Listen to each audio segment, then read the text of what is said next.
This is the experience of a MGTOW who traveled thousands of miles in search of the unicorn. This is a warning to those guys who are looking to the east for his perfect bride. Let's listen to his story.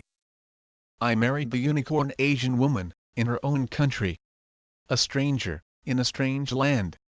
I converted to her religion of Islam. I learned her language, her culture, her ways.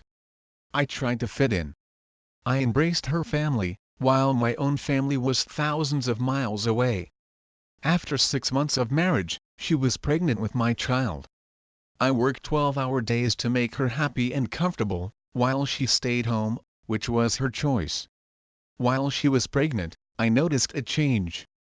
She became physically and emotionally abusive. I frequently would call her mother in the middle of the night, to come to our house, pleading her to talk some sense into her daughter. My wife's father had already passed away.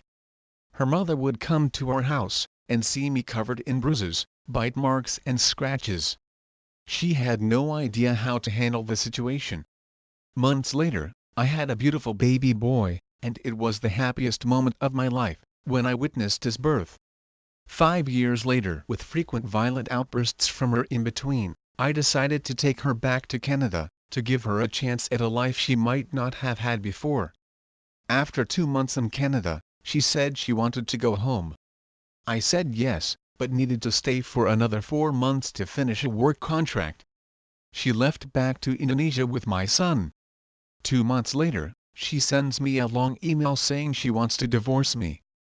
I finish my contract, and fly back to Indonesia, to repair what damage may have happened in my marriage. It was useless. She was convinced that it was over. I snooped and found she had been seeing other men, while I was in Canada.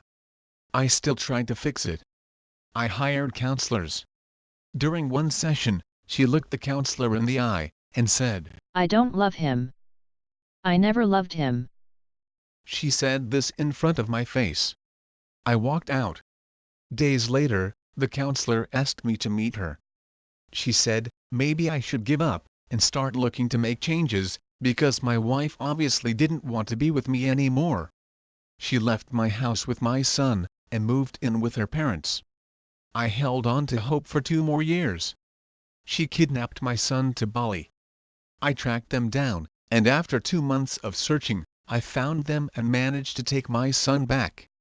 I lost my house, my car, my life. I spent every other cent I had, on expensive lawyers, to make sure my divorce was final and my son was legally in my custody. I haven't looked back. There are no unicorns. There are no NAWALTs.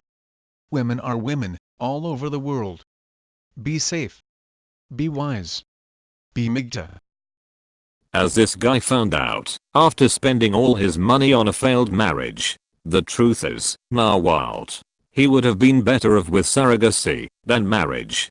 Be careful with your life, and learn from this experience. Asian women may not be the solution you are looking for. If you like to hear more of these experiences, comment, rate and subscribe. Don't forget to bang the bell. What better way to save a brother than spreading your story? Send your stories to redpill.story@gmail.com. Contribute at patreon.com/redpill.story. Cheers. See you tomorrow.